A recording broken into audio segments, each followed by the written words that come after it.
మీ మోకాల నొప్పులకు ఎటువంటి సర్జరీ లేకుండా ఎపియాన్ పెయిన్ క్లినిక్ అందిస్తున్న అత్యాధునిక చికిత్స.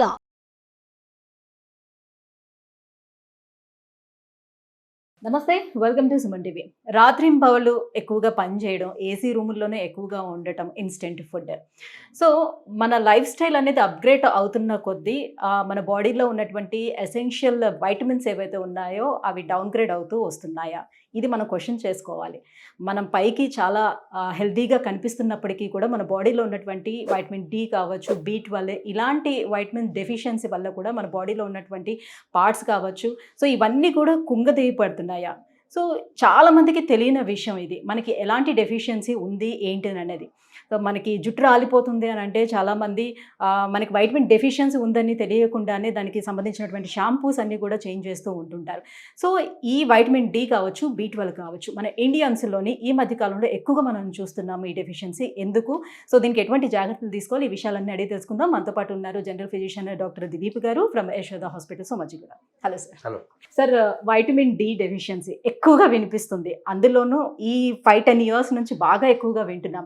ఎందుకని ఇండియన్స్లోనే ఎక్కువగా మనకి ఈ డి డెఫిషియన్సీ కనిపిస్తుంది? సో విటమిన్ డి డెఫిషియన్సీ ఇండియాలో ప్రాబబ్లీ అరౌండ్ 80% ఉంది. హోల్ పాపులేషన్ కనుక మీరు చూస్తే there are some studies done. Actually ఏమంటున్నారంటే vitamin D deficiency, insufficiency, sufficiency ఇట్లా క్లాసిఫై చేశారు. Basically normal vitamin D level మనకి అరౌండ్ 40 to 100 ఉండాలి బేసికలీ.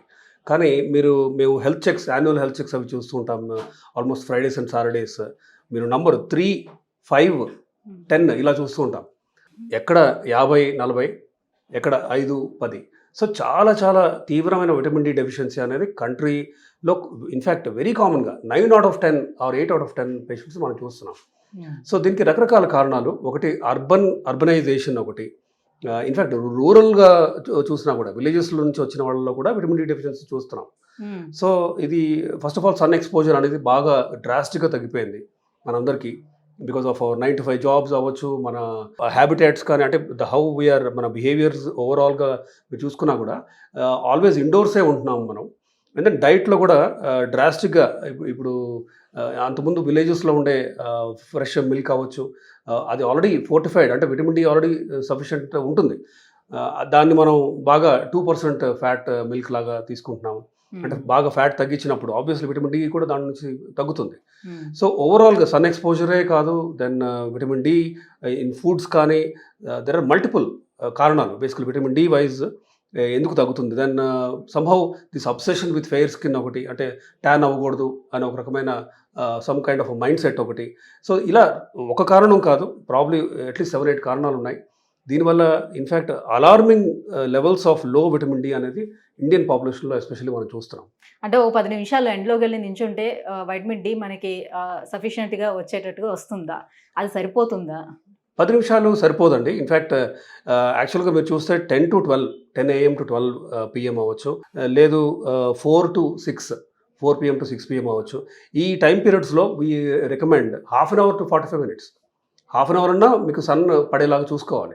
మధ్యలో కూడా ఓకే యాక్చువల్గా, కానీ ఎందుకు వద్దు అంటామంటే యూవీ రేస్ కూడా ఉంటాయి. ఇప్పుడు మధ్యాహ్నం 12 నుంచి 2 వరకు ఆర్ 3 వరకు sun is at its brightest. అప్పుడు ఏమవుతుందంటే యూవీ రేస్ ఎక్స్పోజర్ కూడా ఉంటుంది. కాబట్టి వీ టెన్ టు అవాయిడ్, అంటే ముందు 10 to 12 అవ్వచ్చు, దెన్ 3 or 4 తర్వాత ఎండ్. కానీ ఇది మాత్రం ఖచ్చితంగా బాడీకి మనకి తగిలేలాగా చూసుకోవాలి. అండ్ ఇవాళ రేపు బాల్కనీస్ కానీ ఇవన్నీ కూడా మూసేసి ఒక రకమైన బిహేవియర్ చూస్తున్నాం అర్బనైజేషన్లో. కాబట్టి సన్ అనేది అసలు సన్లైట్ టచ్ అవ్వట్లేదు చాలామందికి. బట్ యాక్చువల్గా సన్లైట్ పడినా కూడా చాలామంది ఏమనుకుంటారంటే సరే 10 minutes చాలు ఆర్ 15 minutes చాలు అనుకుంటారు. That is not enough. Okay, sunlight 10-15 minutes కూడా మనకి సరిపోదు ఇన్ఫ్యాక్ట్. సో అంటే వీఆర్ ట్యూన్డ్, మన bodies as a whole. If you go back some 30-40 years, అది కాయ కష్టం చేయటం అవ్వచ్చు, అగ్రికల్చర్ కానీ అంతా కూడా కొన్ని గంటలు, నాట్ ఈవెన్ మినిట్స్, గంటలు సన్లో పనిచేసేవారు. కాబట్టి మోస్ట్ లైక్లీ వాళ్ళ బోన్స్ కూడా స్ట్రాంగ్గా ఉండేవి. అండ్ తగిన విటమిన్ డి తినే ఫుడ్స్లో కూడా ఉండేవి. ఇట్లా ఫ్యాట్ తగ్గించడం కానీ, ఫ్యాట్ ఫ్రీ ఇవన్నీ కూడా, మిల్క్ కానీ అవన్నీ చేసేవాళ్ళం కాదు. కాబట్టి they use to be very healthy మన యాన్సిస్టర్స్. బట్ ఓవర్ అంటే యాజ్ అ హోల్ కనుక మీరు చూస్తే విటమిన్ డి ఇన్ఫ్యాక్ట్ మనకి సన్ ఎక్స్పోజర్ ఉన్నా కూడా మనం ఫోర్టిఫై చేసి సప్లిమెంట్ తీసుకోవాల్సిన సిచ్యువేషన్ ఉంది ఇప్పుడు. అంటే వైటమిన్ డి అనేది కేవలం ఈ ఎముకల బలానికి చేకూర్చేది ఇది వైటమిన్ డి అనే నమ్ముతూ ఉంటారు. బట్ ఇది కాకుండా ఇంకా వైటమిన్ డి దేనికి ఉపయోగపడుతుంది? దేనికి కావాలి? వైటమిన్ డి అనేది ఒక సిస్టమిక్గా ఇన్ఫ్యాక్ట్ ఎవ్రీ ఫంక్షన్కి ఆల్మోస్ట్ చాలా ఫంక్షన్స్కి అవసరం. బోన్స్ అండ్ మస్కులోస్కెలిటల్ అంటాము. అంటే బోన్స్ అండ్ మజిల్స్కి ఖచ్చితంగా అవసరమే, మనకు తెలిసిందే అది ఆ విషయం. బోన్ అంటే లాంగ్ బోన్స్ కానీ, స్పైన్ కానీ, జాయింట్స్ కానీ, వీటన్నిటి కూడా విటమిన్ డి అవసరం. ఇకపోతే విటమిన్ డి డెఫిషియన్సీ వల్ల బ్లడ్ ప్రెషర్ రిస్క్, షుగర్ వచ్చే రిస్క్ కానీ, హార్ట్ డిసీజ్ రిస్క్ కూడా డైరెక్ట్ లింక్ ఉంది. అంటే అండ్ వైస్ వర్సా కూడా, మీరు బాగా తగ్గిన విటమిన్ డి ఉన్న వాళ్ళకి సమ్ డిసీజ్ ఏదో మీకు కనపడింది, మీరు సప్లిమెంట్ చేసిన తర్వాత వాళ్ళ కార్డియోవాస్కులర్ రిస్క్ కానీ, వాళ్ళకి ఉండే బీపీ, షుగర్ రిస్క్ కానీ ఇవన్నీ కూడా తగ్గుతున్నాయని కూడా ప్రూఫ్ ఉంది. So supplementation is a simple way, effective way to bring down the risk of metabolic syndromes also. మెటబాలిక్లో అంటే ఇలా cholesterol, BP, sugar, heart disease risk ఇవన్నీ కూడా లింక్ అయి ఉన్నాయి లో విటమిన్ డితో. కాబట్టి it is simple and easier way to combat ఈ మెటబాలిక్ ప్రాబ్లమ్స్ని కాంబాట్ చేయడానికి vitamin D fortification or supplementation అనేది చాలా ఇంపార్టెంట్. అండ్ నాట్ జస్ట్ అంటే ఇవే కాదు, బేసిక్ బాడీలో ప్రతి భాగం, నర్వస్ సిస్టమ్కైనా విటమిన్ డి అవసరమే, దెన్ బ్రెయిన్కి కానీ, ఆర్టరీస్ స్టిఫ్నెస్ కానీ, మెటస్టాటిక్ అంటే ఇప్పుడు ఏజ్తో వచ్చే ఆర్టరీలు అంటే వాస్కులర్ ఏజింగ్ అంటాం.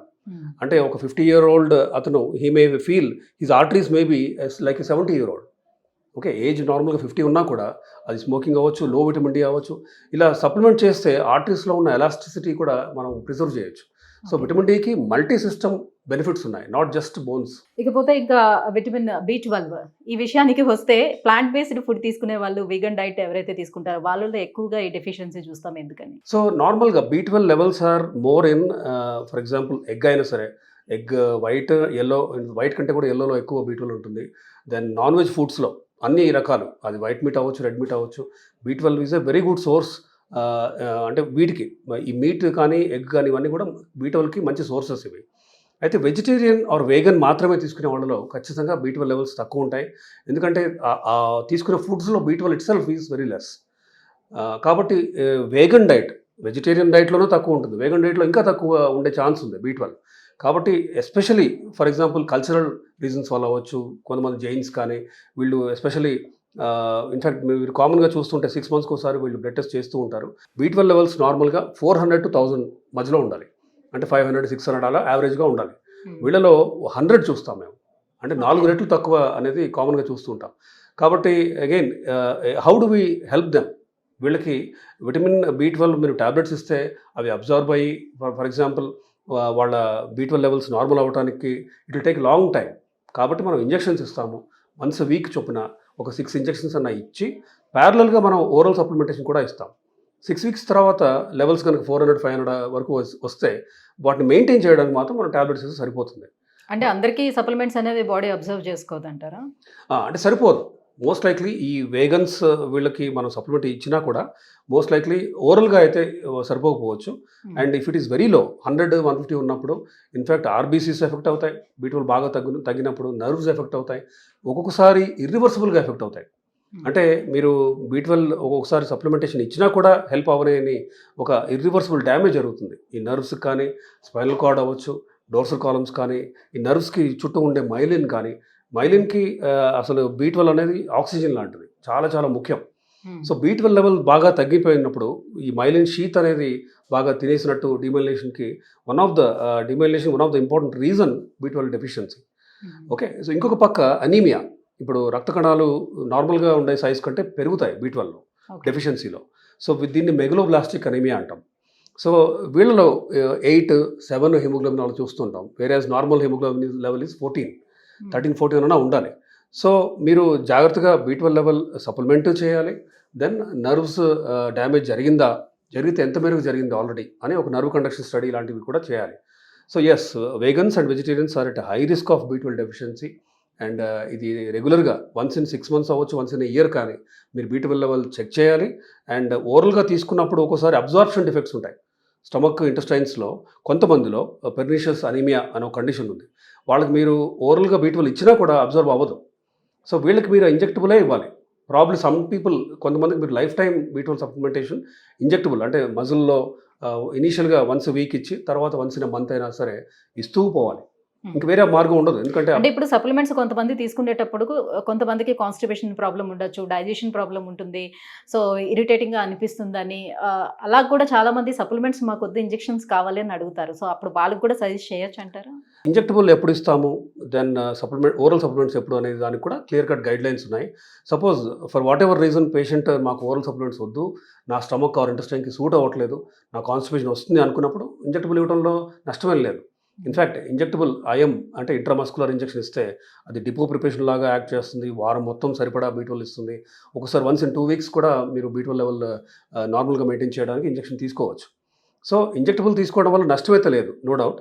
కాకపోతే మీకు B1, B2, B6 అంటే B12 కూడా, సో B12తో పాటు మిగిలినవి కూడా ఇవ్వాలంటే మీరు యూజువల్గా easier way is to take orally. అంటే ఎంతవరకు ఎంతకాలం మనం ఇంజెక్టబుల్స్ తీసుకుంటూ ఉంటామని కూడా ఒక క్వశ్చన్ అది. కాబట్టి it's always important to get all the vitamins and minerals required for proper functioning of every system in the body. అంటే మనకు బయటికి కనిపించే సిమ్టమ్స్ ఏంటి ఈ వైటమిన్ డెఫిషియన్సీ ఉన్నాయని తెలుసుకోవడానికి? సో B12 డెఫిషియన్సీలో ఇన్ఫ్యాక్ట్ ఇనీషియల్గా అనీమియా అనేది చూస్తుంటాం. అనీమియా అంటే రక్తహీనత, రక్తం తక్కువ ఉన్నప్పుడు పీపుల్ ఫీల్ ఈ గుండె దడ పెరిగినట్టు, దెన్ ప్రతిదానికి నీరసంగా అలసట అనిపించడం, దెన్ ఒక్కోసారి నిద్ర సరిగ్గా రాదు, ఫటీగ్ అంటే కొంచెం పని చేసినా అలసిపోవడం కానీ, లేజీగా అలా పడుకోవాలని ఉండటం అవ్వచ్చు. ఇట్లా సైన్స్ అంటే సిమ్టమ్స్లో మీకు కనిపించేది ఇవన్నీ. సైన్స్లో మనకి ప్యాలర్ కనిపిస్తుంది, అంటే మనం కంజంక్టివాలో ఎంత పింక్గా అయితే ఉండాలో అది బాగా రక్తహీనత అనేది క్లియర్ కనిపిస్తుంది ఎగ్జామినేషన్లో. And then of course blood test చేస్తే మీకు హిమోగ్లోబిన్ లెవెల్స్ బాగా తగ్గుతాయి, 8 అవ్వచ్చు, 7, కొంతమంది 6 అలా కూడా చూస్తాం. నా కంబైన్డ్ ఒకవైపు ఐరన్ డెఫిషియన్సీ, ఇంకోవైపు B12 డెఫిషియన్సీ కూడా కనుక ఉందనుకోండి, ఇంకా అది చాలా ఇంపార్టెంట్. అంటే మనం వార్ ఫుటింగ్లో వీ హ్యావ్ టు ఇమీడియట్లీ కొంతమందిలో IV ఐరన్ ఇవ్వాల్సిన అవసరం ఉంటుంది, IV B12 కూడా ఇవ్వాల్సిన అవసరం ఉంటుంది. సో ఎందుకంటే అనీమియా న్యూట్రిషనల్ డెఫిషియన్సీ వల్ల అది కూడా మనం ఎండోస్కోపీ చేస్తే కంప్లీట్గా నార్మల్ ఉందనుకోండి, రకరకాల కారణాలు ఉంటాయి. Basically iron deficiency, B12 deficiency, vitamin D అవ్వచ్చు, ఇవన్నీ డెఫిషియన్సీస్ ఉన్నప్పుడు ఇలా మెయిన్లీ కనిపించేది అనీమియా ఒకటి. అయితే B12 డెఫిషియన్సీకి స్పెసిఫిక్గా ఉండే కొన్ని న్యూరలాజికల్ ప్రజెంటేషన్స్ కూడా ఉన్నాయి.